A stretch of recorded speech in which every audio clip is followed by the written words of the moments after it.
Hola a todos y a todas, muy buenas tardes, les damos la bienvenida a nuestra segunda sesión de la Escuela de Formación Iglesia y Sociedad, donde el invitado de hoy, Mario Garcés, le damos la más bienvenida, profesor de la USACH, profesor de Historia, y hoy nos va a compartir la sesión acerca de los aspectos históricos y económicos de la teología de la liberación en América Latina. Profesor Mario, lo dejamos acá para que nos dé una charla hermosa acerca de estos aspectos antes mencionados. Podríamos correr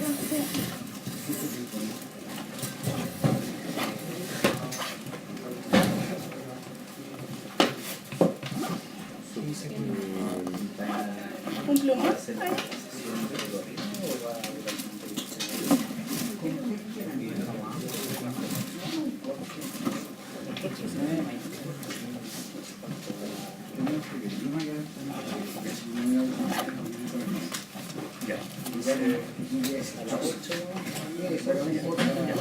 La sesión va a estar tal cual como la primera vez, en dos partes.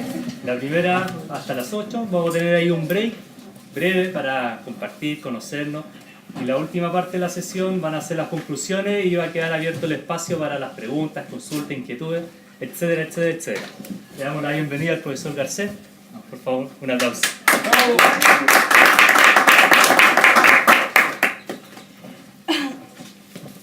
Yo siempre pienso que es preferible que uno lo aplaudan al final, porque no se sabe.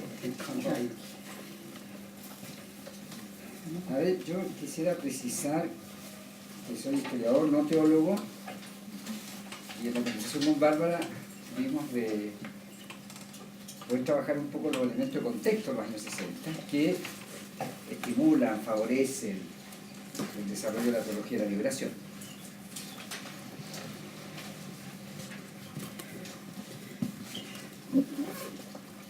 Voy a hacer un primer planteamiento y después vamos a abrir más diálogo con las preguntas de ustedes.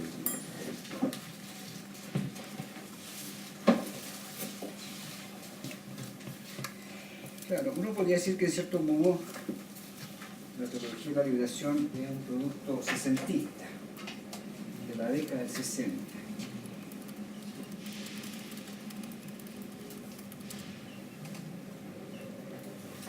Para otro es la década de la nueva izquierda en América Latina, del impacto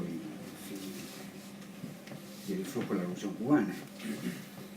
Para otros el nacimiento del rock, digamos, Presley y su fase posterior con los Beatles.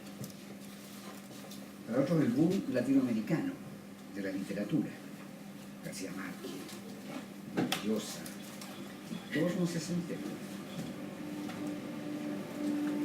Y para otros, efectivamente, es la teología de la liberación, que yo entiendo, espero no equivocarme, que trasciende a la Iglesia Católica, o sea, que tiene cultores. Claro, suele ser más conocida ante la Iglesia Católica, sobre todo por el impacto del Concilio Vaticano II, pero la verdad es que es un momento bastante más amplio. Entonces, de alguna manera, esta es una década que está marcada por fenómenos muy diversos, pero quizás lo que tienen en común es que son todos fenómenos que instalan alguna noción del cambio social, cultural, político, religioso, etc. Y probablemente por eso sea tan atractiva la década del 60, porque casi está todo en discusión. Son muchos los campos que están interrogados, ¿no? La economía, la política, la cultura, la música, la religión. Incluso la educación popular, que es un fenómeno más expansivo en los 80, tiene sus orígenes también en esta etapa. Paulo Freire, que es el gran padre, por decirlo así, de los nuevos enfoques educativos, viene a Chile en 65.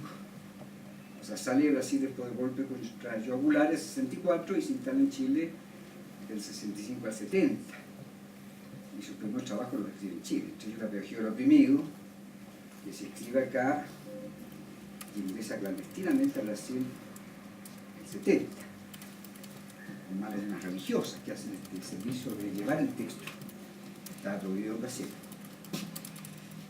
Bueno, tal vez quizás también a modo introductorio habría que agregar que siendo una década donde por ahora dijimos cambio, estoy siendo moderado. Después vamos a tener que decir que también, para algunos autores, esta es la década de la revolución.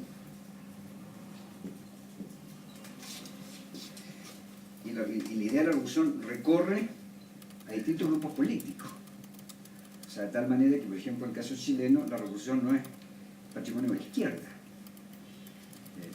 El primer gran gobierno reformista que precede a Allende es el gobierno de Eduardo Frei Montalva. Y la propuesta de Eduardo Frei Montalva se organiza sobre el concepto de una revolución en libertad. O sea, el concepto de revolución está instalado en La Habana, pero también en Santiago de Chile, con distintas connotaciones, pero todo el mundo habla de revolución. Bueno, pero por esta misma razón, la década de los 70, sobre todo la segunda mitad, pero ya la primera, podríamos decir, es la época de las dictaduras, es la época del terrorismo de Estado. O sea, el Estado recurre a forma terrorista y no es patrimonio entonces de grupos anarquistas, de grupos, en fin, subversivos, sino que el Estado practica el terror hacia la población y las poblaciones. Y por lo tanto, bueno, eso en el Estado cambia la economía,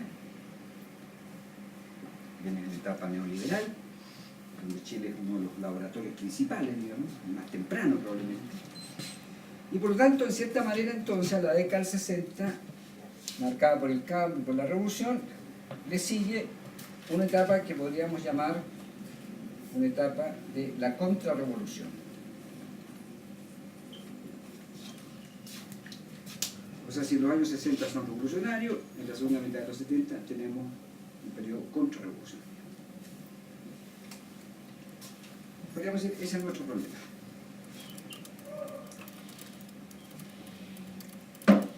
En términos grosos, podríamos decir, América Latina quiso cambiar en los años 60, fuertemente influida por la Revolución Cubana. Es decir, la guerrilla cubana ingresó a Santiago de Cuba, o sea, triunfó y se proclamó el 1 de enero de 1959. Por lo tanto, y la revolución se radicaliza y se declara socialista, yo creo que en la primera declaración de La Habana, pero sobre todo en la segunda, que es de 1962. Yo la traje porque quiero leerle algunos parrafitos.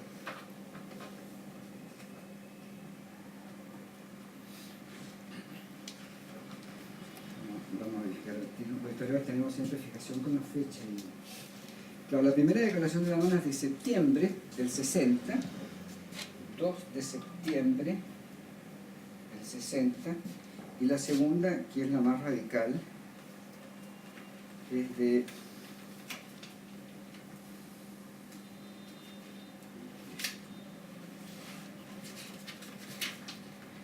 febrero 4 del 62.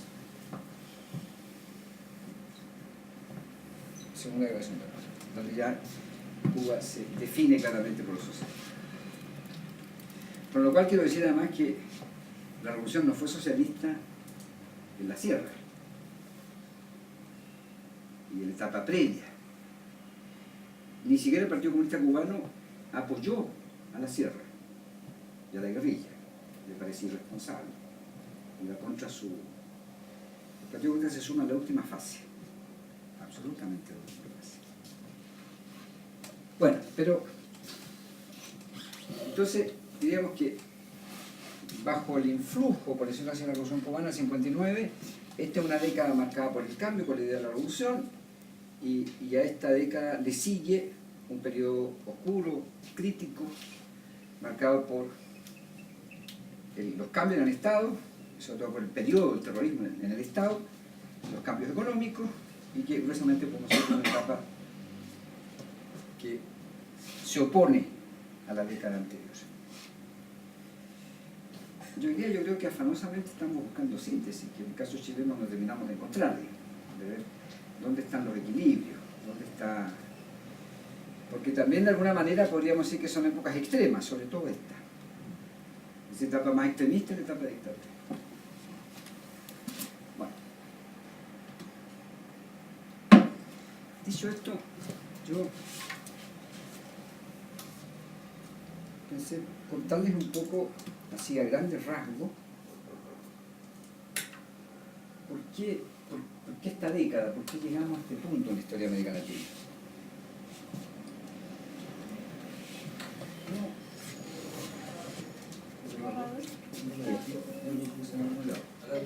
Acá.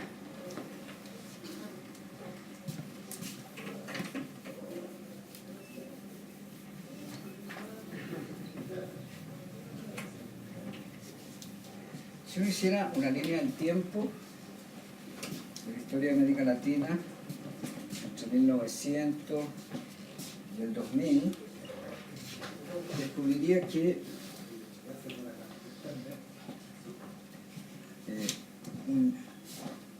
un gran suceso que conmueve y compromete toda la historia de América Latina es la crisis del 30.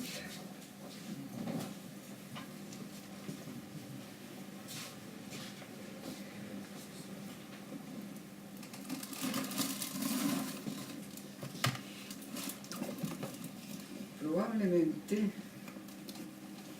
después de la crisis del 30, estoy pensando en sucesos bisagras, sucesos que cambian época, digamos. Tal vez uno pudiera poner el 59, la Revolución Cubana. Pero ¿qué es lo que hay aquí, en la fase previa y sobre todo en esta fase anterior a los 60? Muy rápido, en la fase anterior a la crisis del 30, América Latina es un continente que básicamente produce materias primas y compra productos importados en Europa y parcialmente en Estados Unidos. Es una industria muy débil, es un continente muy dependiente. Hay países que son casi monoproductores, incluso países grandes como Brasil. Brasil dependía del café.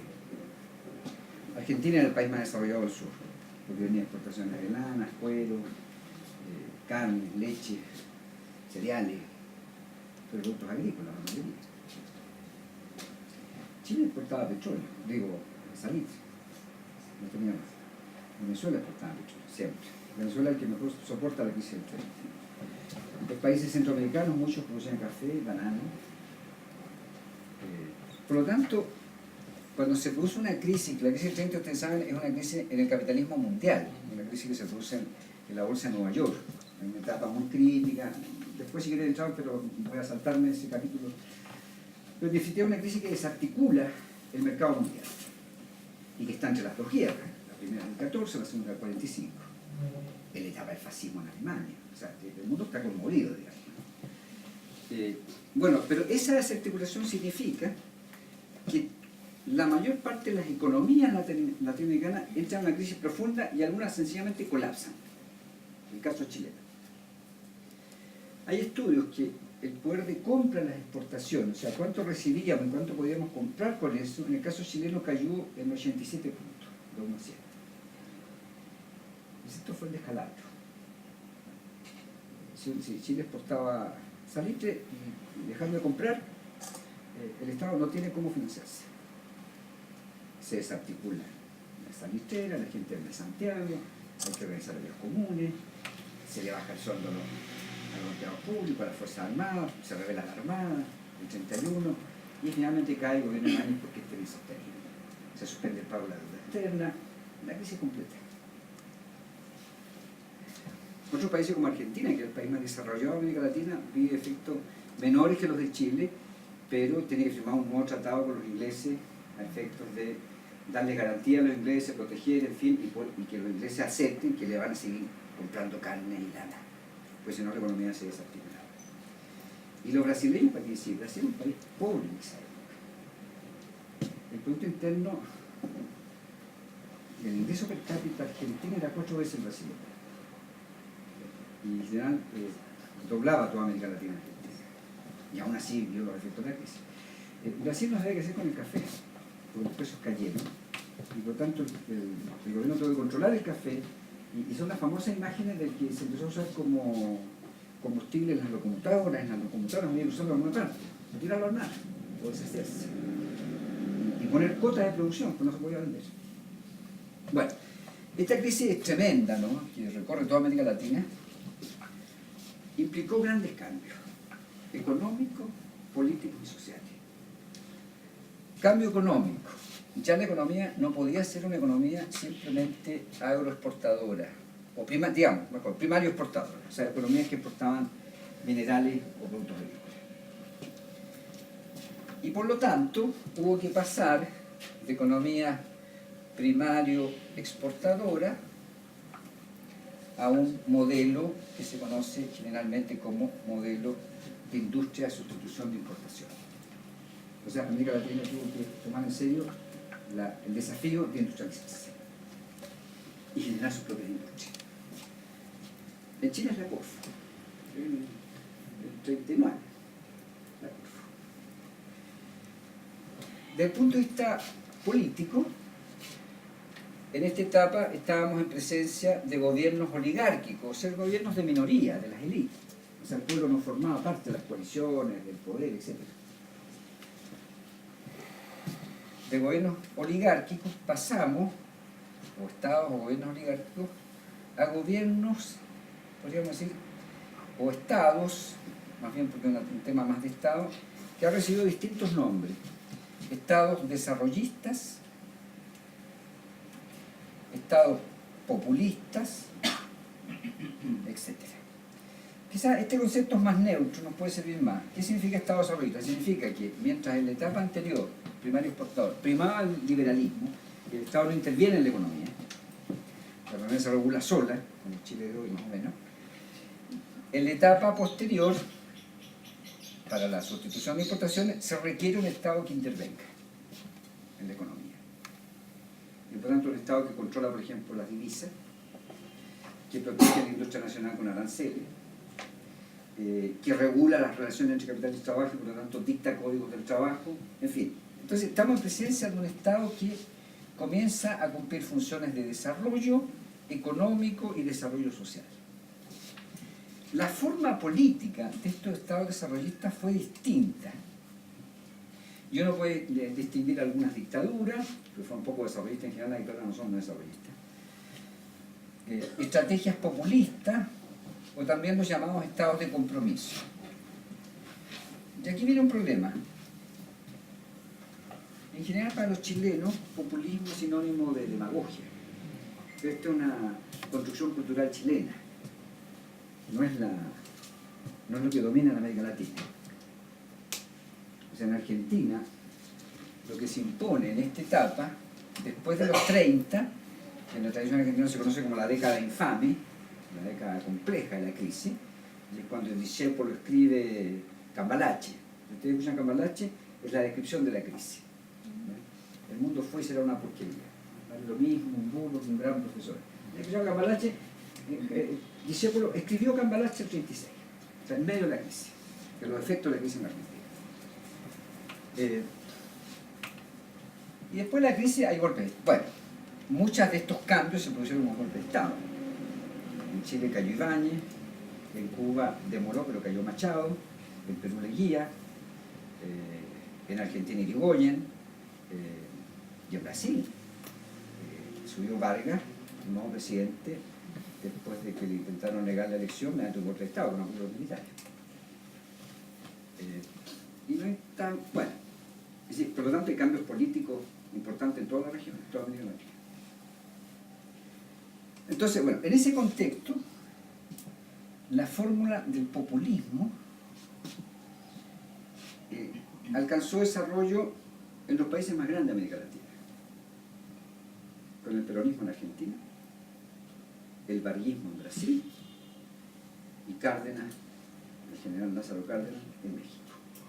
O sea, los tres países más grandes de América Latina tuvieron gobiernos y estados populistas prácticamente, bueno, en el caso argentino, en gran parte de este periodo que precede a los 60.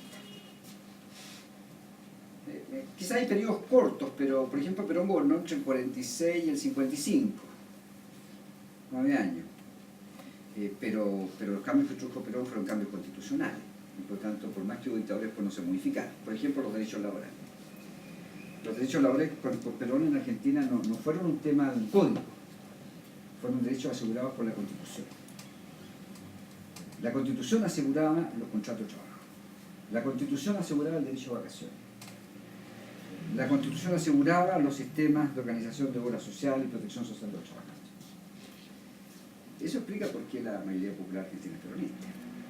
O sea, probablemente Perón es poco democrático, no tiene los rasgos más democráticos, pero desde el punto de vista económico y social es quien expande y favorece a la clase popular argentina. Y por eso Cristina goza el prestigio que goza hoy día. Más allá que aquí sepamos poco y acá hay normas de prestigio, pues son populistas. ¿Qué significa en este contexto populismo? Significa básicamente tres cosas. Significa liderazgo carismático, esto es propio del populismo. Perón, Vargas, Cárdenas, Kirchner, ahora Cristina. Menem fue una cosa media, más trucho, como se llama. Liderazgo, un partido que organiza a las clases populares. Y podríamos decir en un sentido neutral, redistribución social. Los peronistas dirían justicia social. O sea, que hay redistribución. Sin redistribución no hay populismo. ¿Qué significa esto? Significa que en general lo que caracteriza a los populismos es que se trata de movimientos políticos que llegan al Estado y que, sin cambiar la sociedad completamente, atienden las demandas sociales populares. Y por eso es populismo. Populo, pobreísmo.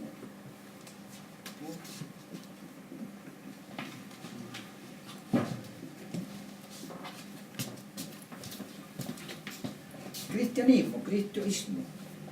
Socialismo, socialismo. El ismo de lo popular.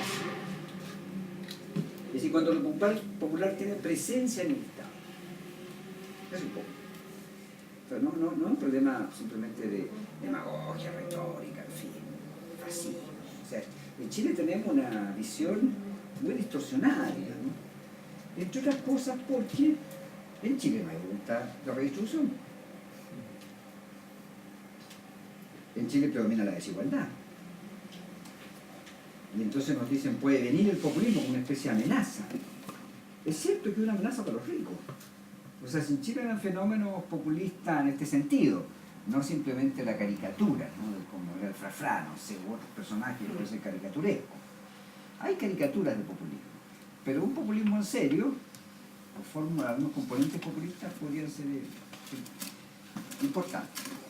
O por lo menos redistribución. A lo mejor en el caso chileno, nunca en Chile prosperó mucho el populismo. Pero políticas más redistributivas tendrían un efecto importante en la sociedad. Bueno. Esta es un poco la tónica de los años 40-50. ¿Cuál es el problema? Que a mediados de los 50 ocurrieron dos fenómenos en América Latina. Uno, que este modelo llamado ISI, de sustitución de importaciones, empezó a mostrar que tenía límites. Es decir, nuestros países podían industrializar la producción de algunos alimentos, de algunos terminales eléctricos, de algunos productos químicos, de textiles, telas, producir ropa propia. Pero no podíamos producir motores, no podíamos producir tornos, fresadoras, es decir, no podíamos producir máquinas. Máquinas a través de las cuales se hace el producto industrial. Entonces, esto técnicamente se conoce como que, en el fondo, podíamos pasar una fase de industrialización fácil entre comillas, que no supone que nosotros produzcamos los bienes de capital. Lo que nuestros gobiernos hacían era importar esas máquinas. Importar tornos, importar máquinas, importar, en fin. Y a veces había que importar también la tecnología. Pero nosotros no podíamos producir esas máquinas. Entonces, nosotros podíamos armar un automóvil, pero no podíamos producir motores de automóvil. Entonces, esto empezó a mostrar elementos límites en el crecimiento, ¿ya? No resultaba tan eficiente. Pero además ocurrió un segundo fenómeno, que si antiguamente los países centrales nos dominaban porque eran los que compraban nuestras importaciones, los países centrales, y especialmente Estados Unidos, dijeron, bueno, ahora que no podemos hacer eso, nos vamos a aliar con la nueva industria y vamos a hacer negocio con los industriales latinoamericanos. Entonces se empieza a producir una relación de dependencia entre los préstamos, la tecnología, incluso la propiedad, de empresas norteamericanas que empiezan a asociarse con empresas locales. Lo cual en algunos casos podía expandir la producción, pero también ellos tenían derecho a llevarse su ganancia. Por lo tanto era un problema medio. Sumemos a eso que cuando se empiezan a desarrollar las industrias, operan como un gran polo de atracción en las ciudades. Y si no hay reforma agraria y no se modifica la estructura agraria, entonces la gente se siente atraída por la ciudad. Y se produce un fenómeno general en América Latina, que en Chile es impresionante, de una fuerte migración campo-ciudad. Entre 1900 y 1960 en Chile han migrado 1 millón de provincianos que llegaron a Santiago. En los 60 llegaban, a fin de los 50, en los 50 llegaban 40.000, 50.000 al año. O sea, como pueblos completos. Claro, venían de distintos lugares. Y las ciudades empezaron a crecer y la industria podía absorber cierta mano de obra, pero después ya no tenía ninguna capacidad de absorción. Y se produjeron dos fenómenos entonces. Uno, o que se expandieron los servicios del Estado y se aumentó la burocracia estatal, y si no, los más pobres se transformaron en sectores, en un concepto muy, en un eufemismo, casi en sectores informales. O sea, trabajadores por cuenta propia. Trabajadores que tenían que vivir lo que pudieran. Crece entonces lo que después se conoció como el mundo de los pobres o de la marginalidad. Y entonces las ciudades latinoamericanas empiezan a ser rodeadas por cordones de miseria. Santiago era clarito. El 53 en Santiago habían 35.000, 40.000 chilenos viviendo en el borde del río Mapocho y otros 35.000 en el San Juan de la Guada. 70.000 y más. Los primeros estudios hicieron encuestas 53, 55, en fin, en Callampas, que eran nuestras poblaciones Callampas, semejantes a las favelas brasileñas o a las villas miseria argentinas, tenían acceso a agua potable, baño, alcantarillado, más o menos al 1%, acceso individual. Y esto era en forma colectiva. Y había sectores del Mapocho, población entera, que no había nada. No había baño, nada. Se vivía del río. Entonces empieza a generarse no solo un problema de crecimiento en el modelo, sino que un problema social, porque el modelo resultó atractivo, expandió las ciudades, pero las ciudades no tienen capacidad de acoger a los más pobres. Y empieza a crecer la marginalidad y la pobreza urbana. Yo creo que todavía hasta los 20, 30 empieza a producirse, no, todavía la mayor parte de la población vive en el campo. Sigue siendo una relación de 7 a 3, 7 en el campo, 30 en la ciudad. Hacia allá los años 50 estaba más o menos en equilibrio, y a los 60 se empieza a modificar. Y hoy día, por supuesto, la mayor parte vive en las ciudades y no más del 20% vive en el campo. En el siglo se invierte la relación campo-ciudad. Entonces, tenemos problemas en el campo económico con el crecimiento, y aquí hay un problema estructural, ¿no? Porque la industria para desarrollarse requiere mercado, o sea, requiere que haya gente que pueda comprar. Si el país es muy pobre y la población es muy chica, no hay industria que florezca. Entonces ahí empiezan también a plantearse los problemas que no resolvemos hasta ahora de integración. Y recién en los 60, por ejemplo, se firmó el Pacto Andino. En el Pacto Andino, por lo menos Chile, Perú, Ecuador, estamos asociados y se empiezan a llegar a acuerdos. Bueno, tú produces tal tipo de repuesto, tú produces el otro, distribuyamos la producción y produzcamos intercambio entre los países. Ese es el problema clave. Y mientras eso no ocurra, nosotros como países solos, el único que puede progresar hoy día en América Latina es Brasil. Solo, independiente de nosotros, olvidándose de nosotros. Pero Chile necesita, Chile, Argentina, Perú, Bolivia, necesitamos integración. Entonces, se empiezan a sumar problemas, ¿no? Tenemos problemas de crecimiento económico, tenemos problemas de crecimiento de los problemas sociales, y empezamos a tener problemas políticos porque frente a esa situación las derechas dan golpes de Estado, entonces derriban a Perón en Argentina, encierran a Vargas en Brasil, se produce una situación muy complicada, finalmente Vargas se suicidó, los gobiernos mexicanos giran más a la derecha, las dictaduras en Centroamérica se mantienen, Trujillo en República Dominicana, Somoza en Nicaragua, etc., Batista en Cuba, y por lo tanto los sistemas políticos, en vez de democratizarse, se cierran. Con lo cual se produce una situación de sistemas políticos que se cierran, economías con bajo crecimiento y problemas sociales que se acumulan. Fíjense que en ese contexto hay como tres fenómenos, ¿no? El Bogotazo, el 49, una explosión social a propósito de que asesinan a Gaitán, a un presidente que era más progresista, un candidato a presidencia más progresista, que pudiera producir transformaciones en Colombia. Los colombianos hasta ahora viven el efecto de la muerte de Gaitán. Colombia nunca encontró el rumbo político y terminó en guerrillas de las más antiguas de América Latina. La guerrilla colombiana es anterior a la cubana, empezó en 53. Y la época de la violencia se ha llevado a miles, millones de colombianos, por la imposibilidad de un sistema político democrático y inclusivo.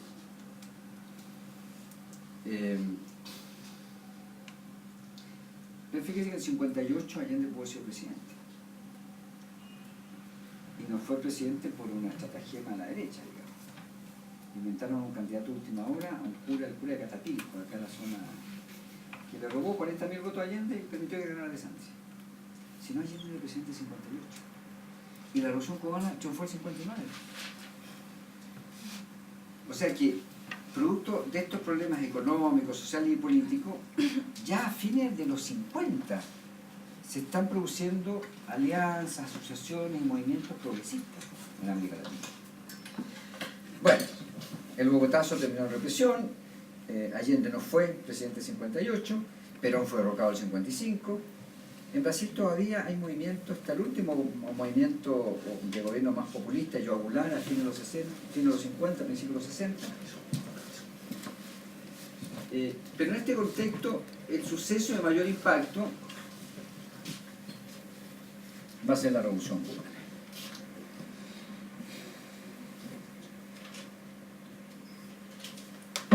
¿Por qué el mayor impacto de Cuba? Yo diría básicamente por dos o tres razones. Una, que tuvo un efecto muy parecido al efecto que tuvo la Revolución Rusa en Europa en el año 17. Cuando triunfó la Revolución Rusa en 1917, en Europa y en las clases populares europeas era una utopía. O sea, los trabajadores iban a gobernar. Y mucha gente iba a mirar la experiencia de todo el mundo. Recabarren, que fue el líder que creó el Partido Obrero Socialista y después pasó a llamarse Partido Comunista, viajó a Rusia. John Reed, el famoso periodista norteamericano que escribió sobre Pancho Villa, en fin, y escribió el libro más importante de la Revolución Rusa de difusión, Los 10 días que estremeció al mundo, se fue a Rusia a conocer quién era. Otra cosa es lo que vino después de la Revolución Rusa y qué pasó con el stalinismo, en fin, qué sé yo, y cómo se frustró el proyecto revolucionario, pero el 17 esto era la realización de un sueño. Con Cuba pasa algo parecido. En el fondo, el impacto de Cuba es que se puede hacer la revolución. La sociedad puede ser transformada. Y Cuba se ha compartido de esto, ¿no? En la segunda declaración de La Habana, el 62, una de las frases clave, no me acuerdo, haberla escuchado, ¿no? El deber de todo revolucionario es hacer la revolución. Se sabe que en América y el mundo la revolución vencerá, pero no es de revolucionario sentarse en la puerta de su casa para ver pasar el cadáver del imperialismo. Esto es muy curioso y hay que tomarlo con distancia, ¿no? Porque hay una alusión aquí teológica.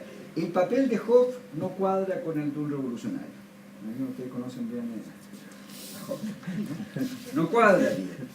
Cada año que se acelere la liberación de América significará millones de niños que se salven para la vida, millones de inteligencias que se salven para la cultura, infinitos caudales de dolor que se ahorrarían los pueblos. O sea, Cuba proclama que es posible una sociedad distinta y lo hace a 40 millas de Estados Unidos. No, 40, 80 millas. 90 millas. 90 millas, sí, 90 millas. Están ahí al lado. Completamente al lado. Entonces, esto representa, cambia el horizonte, ¿no? Como diciendo, miren, es posible pensar el cambio.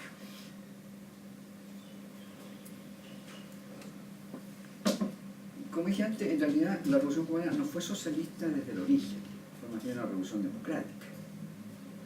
Incluso Fidel pudo haber terminado siendo un líder populista como Chávez, o como Perón, o como el general Cárdenas en México. Lo que ocurre es que por la cercanía con Estados Unidos, cuando se instala el gobierno revolucionario, las tensiones que se produjeron con Estados Unidos fueron de tal naturaleza que prácticamente en un año y medio no solo había roto relaciones internacionales, sino que había nacionalizado todas las empresas, los bancos, los ingenios de Estados Unidos, no había nada. Y Estados Unidos había declarado el embargo, había el bloqueo, etc. Y por lo tanto estaban completamente enemistado, no había ni una posibilidad de conversación. Lo cual es complejo y comprensible, digamos, ¿no? Porque Cuba es un país curioso en América Latina. Cuba fue colonia española hasta 1898. O sea, toda la independencia de América, lo que hemos aprendido en el colegio, se produce entre 1810 y 1824. Entre las primeras juntas de gobierno y la batalla de Ayacucho. Y Bolívar, que nos liberó todo por el sur. Y San Martín, que cruzó la cordillera. Cuba no entra en ese ciclo. Cuba sigue siendo colonia. Hasta 1898. Y cuando se libera, lo hace por sus propias fuerzas, pero también por la intervención norteamericana. Y como los Estados Unidos intervienen, se libera Cuba y Estados Unidos impone la famosa enmienda Platt, una enmienda norteamericana que autoriza a que Estados Unidos pueda intervenir cada vez que estime necesario. Y Estados Unidos, por lo menos hasta el 30, debe intervenir 5 o 6 veces. Desembarcaban los marines y restablecían, cambiaban al presidente, modificaban las leyes, etc. O sea, Cuba era una especie de protectorado que dependía de Estados Unidos. Todo esto generó entonces un sentimiento anti-norteamericano histórico. Entonces la revolución lo que hizo cuando triunfa y entra en crisis con los norteamericanos fue agudizar esa crisis de esas contradicciones. Claro, y en ese contexto es la ruptura completa y además Estados Unidos produce una jugada en la OEA que obliga a que Cuba sea expulsado de la OEA. Por lo tanto busca aislar a Cuba del contexto latinoamericano. El único país que no rompió relaciones con Cuba fue México. Todo el resto rompió. Entonces su aislamiento, Cuba no le queda más destino que cruzar el planeta para ir a buscar apoyo en la Unión Soviética. Lo cual era completamente trasmane, distante culturalmente, distante socialmente. Hoy día nos parece nomás porque el mundo globalizado, pero en los años 60 era cruzar el mundo. Era otra la situación. Bueno, pero esa es la experiencia cubana, ¿no? Que tiene este influjo.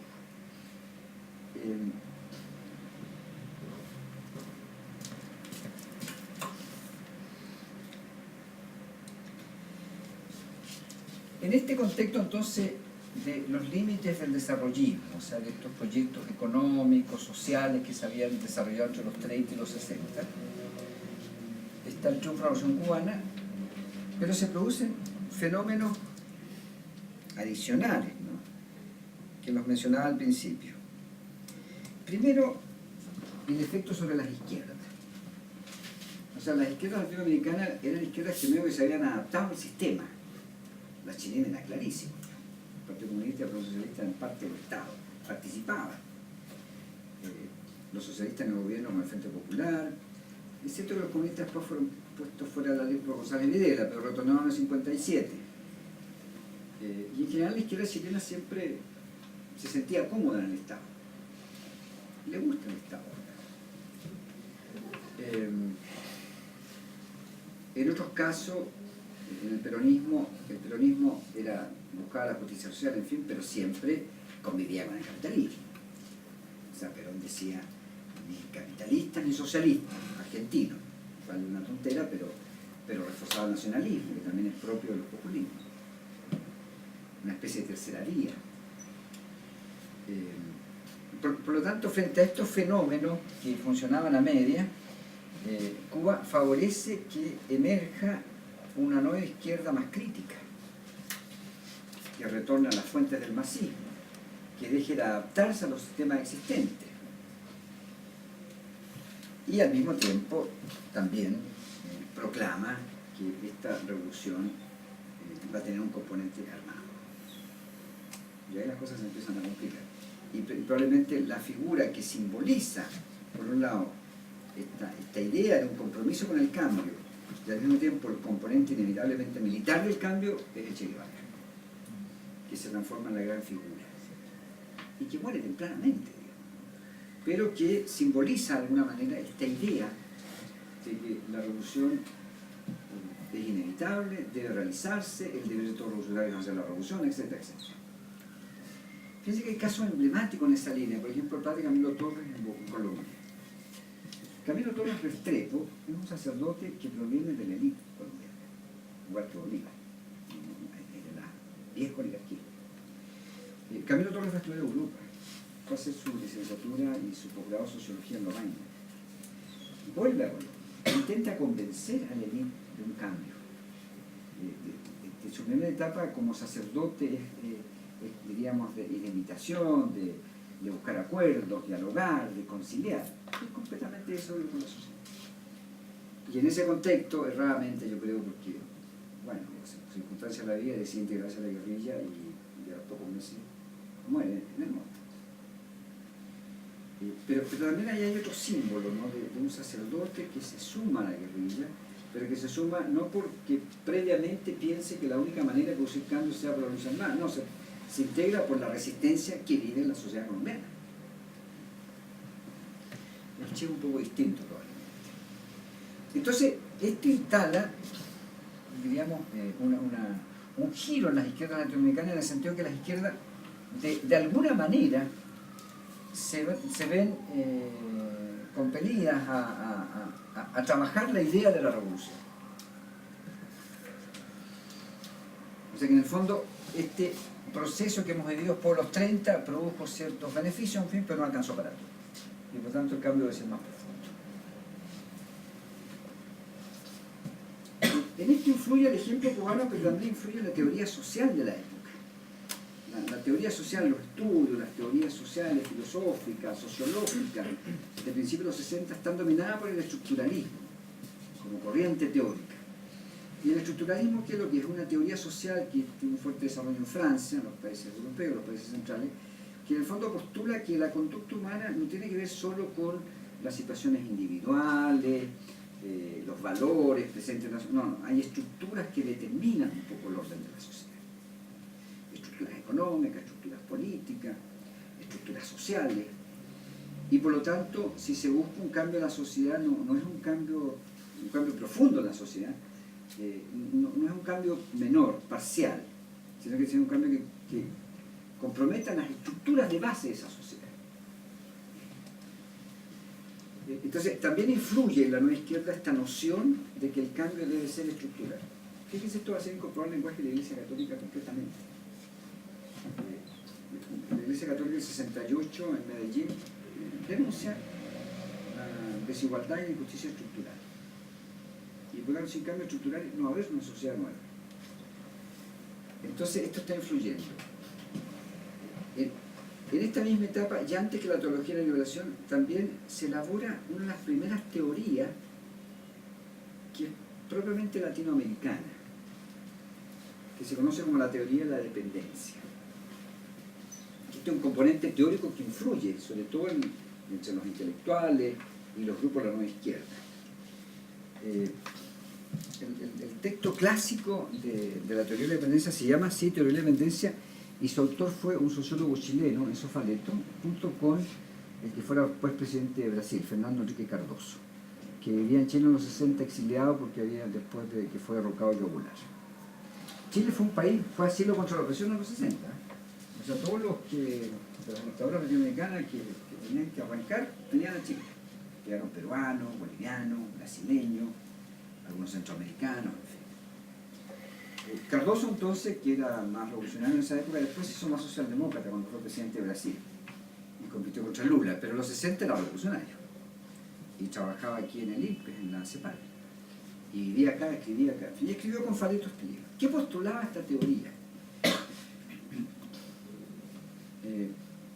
Postulaba que el drama, o la maldición, podríamos decir, de América Latina, es que en realidad su subdesarrollo, o sea, esta dificultad de salir de situaciones de bajo crecimiento, de problemas sociales agudos, en fin, era porque, en el fondo, financiábamos el desarrollo de los países subdesarrollados. O sea que, en el fondo, los países ricos eran ricos a costa de nosotros. Primero porque nos llevaron todas las materias primas a bajo precio. El cobre, el salitre, el hierro, y después los productos agrícolas, los cereales, el café, las bananas, en fin. América Latina hasta los 30 proveyó y hizo posible la revolución industrial porque en el fondo permitió bajo costo en los salarios y en las vidas de los trabajadores europeos y norteamericanos. Y en la etapa siguiente, el desarrollismo siguió atado a los préstamos, a la tecnología y a la maquinaria que debía comprar a altos precios a los países desarrollados. Este es un tema técnico que a veces como estudiantes siempre me cuesta que lo entiendan bien, porque hay un problema en la teoría económica que se llama términos de intercambio. Entonces, los términos de intercambio entre los países desarrollados y nosotros siempre nos desfavorecen. O sea, nosotros vendemos, supongamos, fruta pagándola a las temporeras. Y compramos productos, bueno, no en China, pero antes le comprábamos en Estados Unidos o en Europa, pagando altos salarios a los trabajadores europeos. Entonces nuestro producto, con el mismo trabajo, las mismas horas de trabajo, vale menos que un producto manufacturado. Porque ellos ganan más. Entonces, esta relación asimétrica entre nosotros y el mundo desarrollado, bueno, es denunciada por la teoría de dependencia. Entonces, ¿qué es lo que sugiere la teoría de dependencia? La única alternativa es que América Latina necesita liberarse de la dependencia de Estados Unidos. O de otra manera, necesita hacer la revolución para hacerse autónomo. Bueno, voy más rápido. Nueva izquierda, nuevas teorías sociales, pero puede ocurrir una cosa impensada en realidad. Las iglesias en América Latina siempre fueron, y particularmente la católica, aliados del poder. Y en algunos casos como Colombia y Argentina lo son hasta hoy. Este Papa ha hecho giros, en fin, pero viene de una iglesia conservadora, que no tiene nada que ver con la iglesia chilena. Los curas argentinos a gente que lanzaban los cuerpos al mar, a los desaparecidos de Argentina, los confesaban y los animaban para que no se sintieran culpables y sintieran que lo que hacían era parte de la obra de Dios. O sea, de sus inquietudes. Bueno, están en desacuerdo conmigo, manténganse con toda libertad.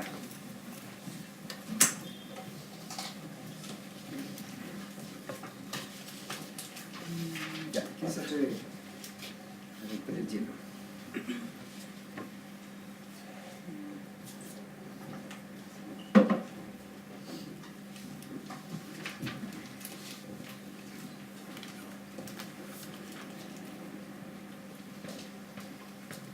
Yo tenía un poco la idea que íbamos a continuar haciendo revisión del contexto histórico, porque estábamos entrando a la teología de la liberación, entonces me quedé como con ganas de seguir escuchando algún desarrollo histórico un poquito más, propio en detalles.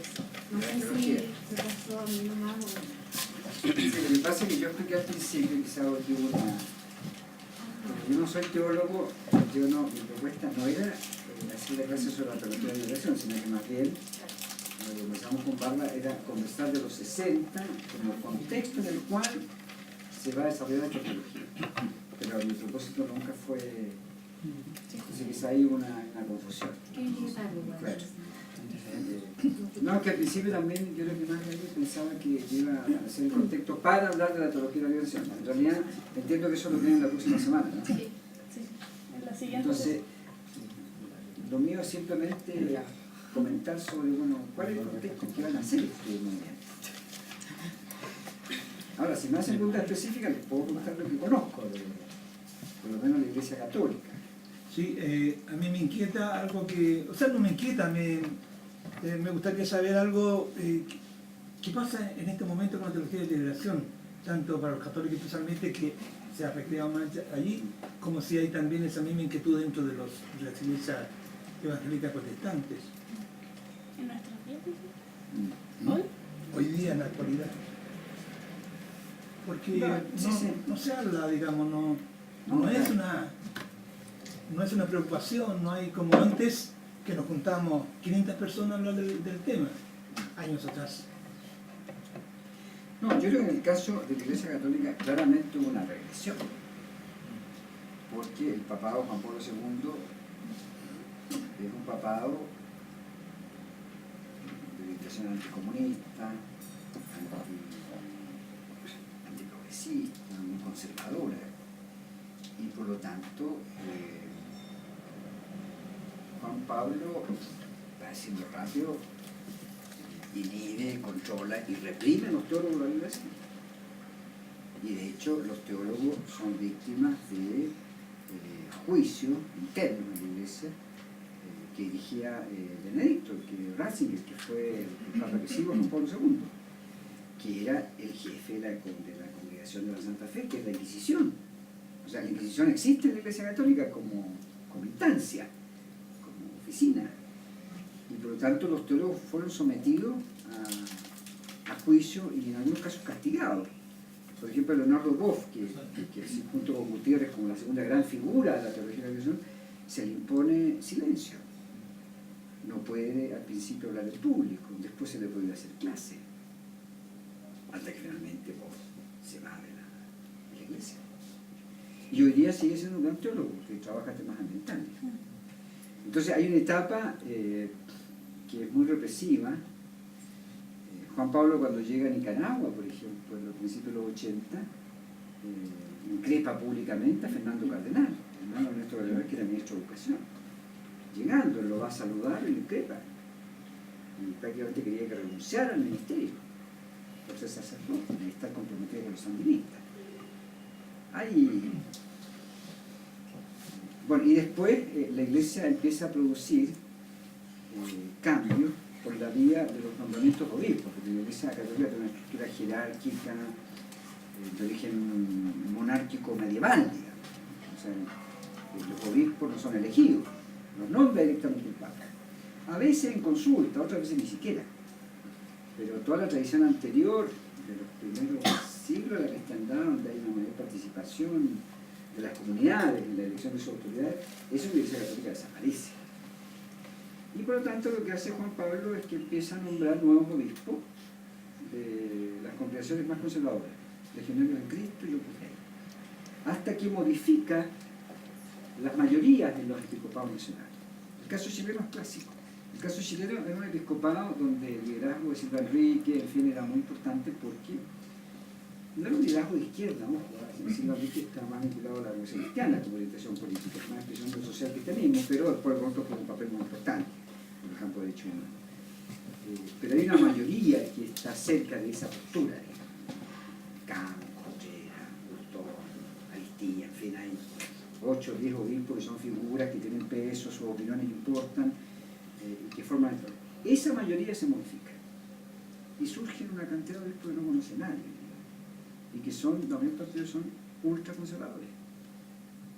De hecho, 3 o 4 fueron formados por Caradima y por eso el lío de Osorno, porque el que nombra en Osorno era casi un segundo o tercero de Caradima. Y ahora quiere limpiarse del cuento, ¿no? Bueno, pero entonces ese es el primer panorama, es decir, de represión, de control, desde los obispados hacia los curas más progresistas, de limitaciones al ejercicio de la profesión, de los teólogos más avanzados. Y al mismo tiempo yo diría de debilitamiento en la pastoral de las comunidades de base, que había sido, o sea, la teología de la liberación no solo es un pensamiento teológico, digamos, es un pensamiento que surge asociado a una experiencia de comunidades. Por lo tanto, existe asociado a la práctica, a la experiencia, a la vida de comunidades. Bueno, esas comunidades también empiezan a ser limitadas. Y por lo tanto se produce un debilitamiento en teoría general, de comunidades, de líneas pastorales y de producción teológica. Y yo creo que eso recién hoy día empieza a vivirse un pequeño, siento yo, un pequeño cambio. Yo creo que este Papa como que ha colaborado en eso. Este Papa nombra la teología de la elección, los otros no eran capaces ni de nombrarla. Esto era casi el demonio. Entonces hay un cambio. Profe, en este contexto que usted nos mostró histórico, ¿cómo podemos ver, o a través de su experiencia, no sé, la teología de la liberación en este mismo contexto como de forma real? O sea, realmente esta como teoría se involucró en las mentes de las clases populares, ayudó a los movimientos, incentivaba a que la gente militara en partidos y creyera en una transformación.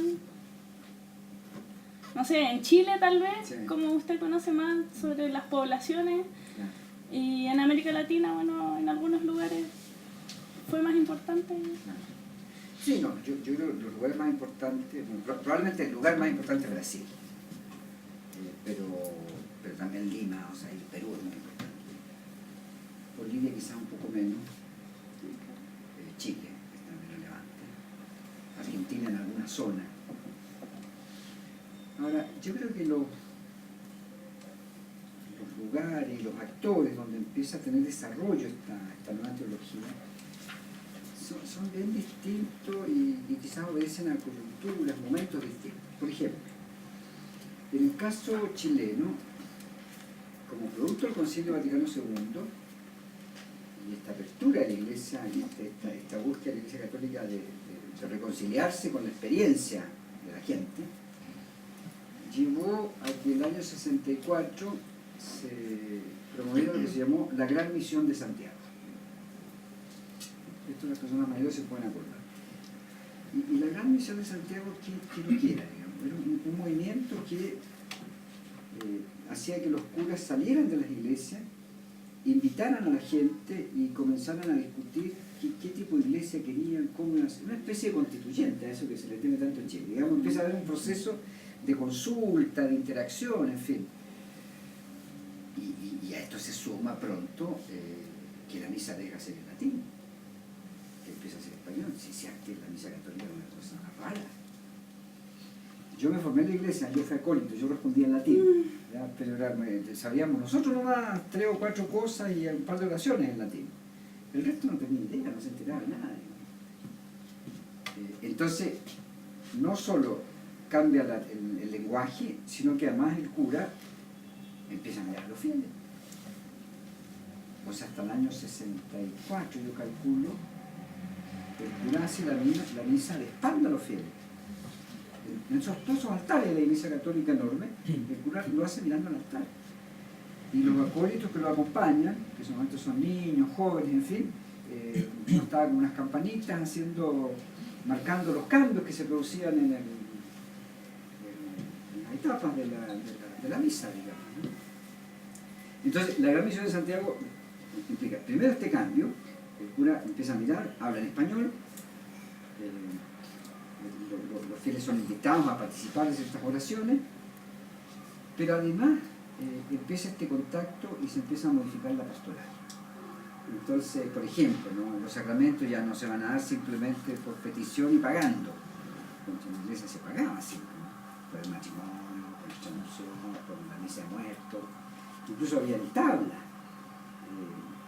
Yo me acuerdo de misa, ¿cómo la quieren la misa de muertos? Sencilla, de gala, no sé qué, digamos, ¿no? Y había distintas tarifas, ¿no? Y lo mismo los matrimonios. Un matrimonio con más guato, con más flores, con música, con órganos, valía más que un matrimonio común, digamos. Bueno, esto era bueno, eso también se modifica. Y entonces, como decían muchos curas progresistas, esto no es un supermercado, esto cambia. O sea, aquí, si hay bautismo, bueno, vamos a hacer primero encuentro y vamos a ver por qué se quieren bautizar. Si hay matrimonio, bueno, habrá encuentros, charlas, conversaciones. Y en esos procesos se empieza a invitar a los laicos, o a los fieles. Ya no es el cura que hace solamente eso. Pero además, un cura, ¿qué podía hacer de charlas matrimoniales? Si supuestamente era célibe y nunca se había casado, ¿de qué podía hablar? Era absurdo. Bueno, en esta nueva medida entonces los propios laicos, los fieles, toman la palabra dentro de la iglesia. Entonces aquí yo creo que ese es un punto importante. Otra línea tiene que ver con lo que la Iglesia Católica se llamaba los movimientos de acción católica. La Iglesia de los años 50, o fin de los 40-50, esta inspiración francesa nos generó estructuras, lo que se llamaba la acción católica especializada. Entonces existía una pastoral dirigida a los jóvenes estudiantes, a los universitarios, a los obreros, a los matrimonios. Y esto da origen a movimientos. La GEC era la Juventud de Estudiantes Católicos, la UC era la Asociación de Universitarios Cristianos, la JOC, la Juventud Obrera Católica. Bueno, y esto generó movimientos importantes en toda América Latina. Bueno, en estos movimientos, la acción católica especializada, es donde cala más profundo el concilio. Y por lo tanto, estos grupos operan como grupos proféticos, de alguna manera preparan lo que va a ser la expansión después de la teología de la liberación, porque en estos grupos se empieza a discutir. Y hay un método que recorra todos estos movimientos que se llamaba revisión de vida, que consistía en que estos grupos, que eran pequeñas comunidades, se reunían semanal o quincenalmente y usaban este método que tenía 3 pasos.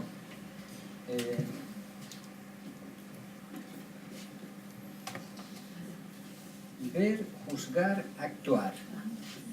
¿Y en qué consistía este método? Consistía que cada miembro de la comunidad narraba algún suceso importante que hubiese vivido. Después el grupo seleccionaba unos de esos hechos y por lo tanto este era un momento de análisis social. Y aquí está influyendo las orientaciones de la iglesia, la nueva teoría social, en fin, ¿no? Pues todos, por ejemplo, están de grupos universitarios, grupos de más ilustrados, tienen más elementos para producir el análisis social. Juzgar era un momento en el cual el cura o el asesor del grupo, alguien, buscaba algún texto bíblico que iluminara esa situación problemática que se estaba conversando. De entregar a criterios valóricos, digamos. Bueno, ¿cómo juzgamos esta situación? Porque incluso la pregunta muchas veces fundamental, ¿qué hubiese hecho Cristo si hubiese vivido esta experiencia? ¿Cuál habría sido la actitud, la reacción, en fin? Y luego el grupo acordaba un compromiso de acción. Bueno, frente a esto, ¿qué vamos a hacer? ¿Cómo vamos a modificar? Esto genera... es interesante, después fue criticado, en fin. Pero yo me acuerdo que en lo personal, yo vivía en Santiago, me fui a ir a Puerto Vara a los 15 años, 14. A los 15 estaba en el grupo de la Juventud de Estudiantes Católicos. Y una vez discutimos la situación del liceo, y nos pareció que el centro de alumnos era flojo, no cumplía lo que había prometido, en fin. Y entonces acordamos a la gente que había que hacer una acción, y el resultado fue, censuremos la directiva del centro estudiantil. Yo fui al delegado, y aprendí lo que era una censura, investigamos, en fin. Hice la presentación. Siempre los centros estudiantes eran los más grandes, los que tenían 17, 18 años, era un cabro chico, tenía 14, no había cumplido 15. Entonces, pero fue tal la sorpresa que nadie sabía qué hacer. Entonces hubo consejos profesores, yo me hice famoso, me convertí en líder de inmediato, me conocí en todo el liceo, me iban a esperar la serie de clases, que diera argumentos de por qué provocaba esta crisis, en fin. Y se animó el centro estudiante, y entonces el Liceo Portugal se transformó en un liceo súper activo, con postura. Bueno, eso era decisión de la gente. Entonces comenzamos a hacer una experiencia de que en el fondo uno no podía ser cristiano, auténtico, genuino, si no era capaz de intervenir en la realidad para producir cambios y transformaciones en un sentido evangélico, en un sentido, en fin, o sea, la fe tenía que ver con la vida, y si la fe no era capaz de iluminar la vida y la experiencia, entonces esto no funciona, no tiene mucha consistencia. Bueno, esto fue pasando en distintos lugares. Y eso empezó a provocar también, ojo, en estos movimientos de acción católica un acercamiento a la izquierda. Porque en general todos estos grupos de iglesia en los años 50, principios de los 60, que eran más progresistas, su referencia política era la iglesia cristiana. Yo siempre recuerdo escuchar a mi abuela, que era muy conservadora, decía, mi abuela votaba siempre por los conservadores. Pero en el 64 el cura le dijo a la iglesia, en Los Ángeles, en provincia, digamos, ¿no? Les dijo, bueno, ahora los católicos pueden votar también por la democracia cristiana, no están obligados a votar por los conservadores. O sea, les abrió el gran progreso, digamos, ¿no? Pero esto indica también que entonces la unidad política de la iglesia, por eso es conservadora, se empezó a romper. Y entonces muchos empezamos a emigrar hacia la izquierda, hacia los partidos o los proyectos para la izquierda. Eso a los obispos al principio no les gustó, pero después tuvieron que aprender un poco a tolerar. Bueno, y durante la UP se produjo este movimiento cristiano por el socialismo, que fue menos de lo que por la derecha infló mucho, a la iglesia no le gustó nada, porque la iglesia católica siempre el gran temor es el cisma, ¿no? Que esto va a provocar una división, se va a producir una escisión, en fin. Yo creo que en América Latina no han habido muchos movimientos cismáticos, es más europeo el recurso a la ruptura, a separarse, a crear otra iglesia, en fin. Bueno, yo creo que ese fue otro momento también importante donde en el fondo un segmento de la iglesia apoyó a Allende y apoyó al proceso que se estaba viviendo en ese momento. Pero yo creo que hasta ahí todavía, en el caso chileno, la teología de la creación está como en desarrollo, en sus primeros pasos, digamos, ¿no? De hecho, el libro de Gutiérrez se editó en el 70. Porque Gustavo Gutiérrez le puso nombre a este proceso, Teología de la Liberación. Hasta antes simplemente era Vaticano, Medellín, en fin, como... Ahora, fíjate, en otra cosa. Esto también, esta mayor democratización teórica, política, cultural, hacía que en la misa católica, bueno, está siempre la lectura de las epístolas y después la lectura del Evangelio. La lectura de la epístola puede ser también lectura de algún documento de la Iglesia. El momento más ceremonioso, podríamos decir, es la lectura del Evangelio, pero la epístola y esa parte, primera lectura, puede ser más. Entonces yo me acuerdo, yo participaba en la iglesia de Puerto Chico, en Puerto Vara, que es la iglesia de los pobres. El cura era un cura francés.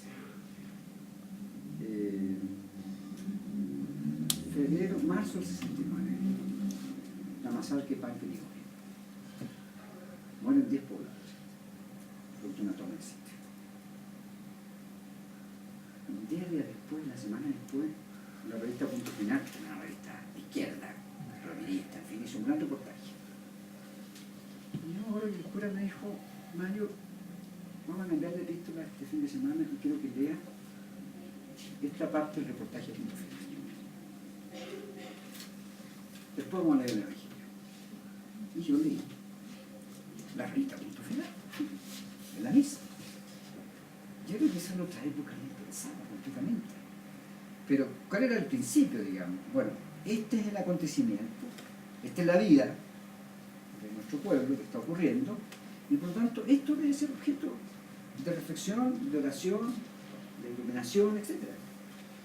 Entonces, bueno, finalmente yo creo que el momento más expansivo de la teología de la liberación en Chile probablemente es en plena dictadura, y es con las comunidades y los barrios, que es lo que Fernando Castillo Lagarrillo, un teólogo que trabajó en una organización que yo dirijo actualmente se llama ECO, una ONG, Educación y Comunicaciones.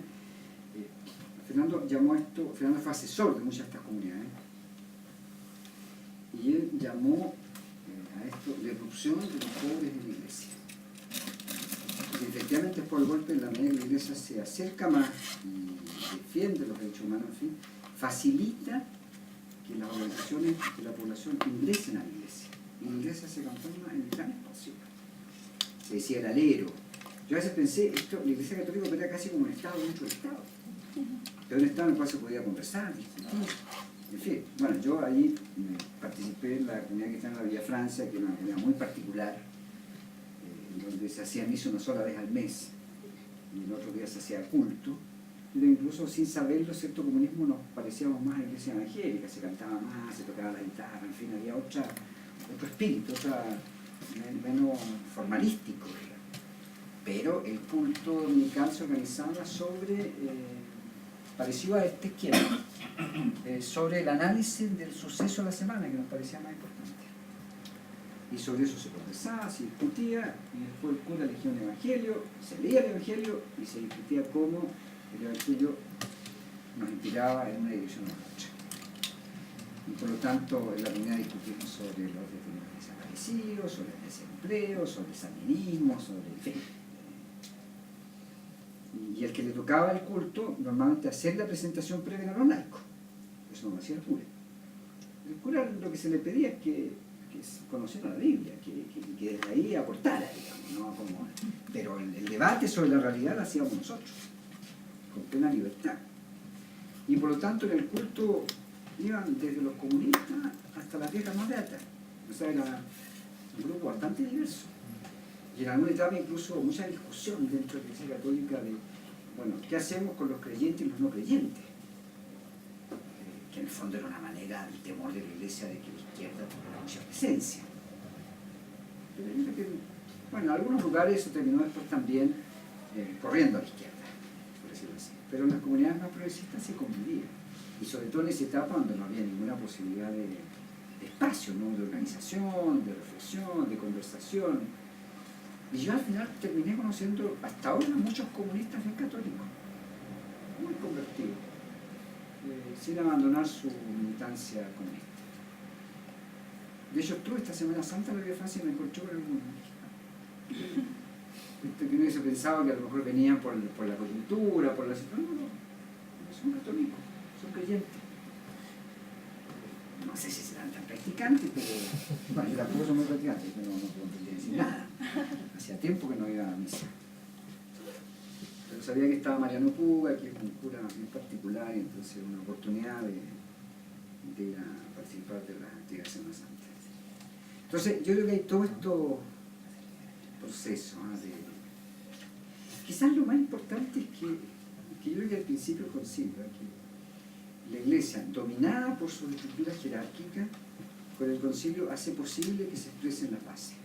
Creo que esa es la gran transformación. Y eso pone otro clima, otros temas, otros valores, otras preocupaciones.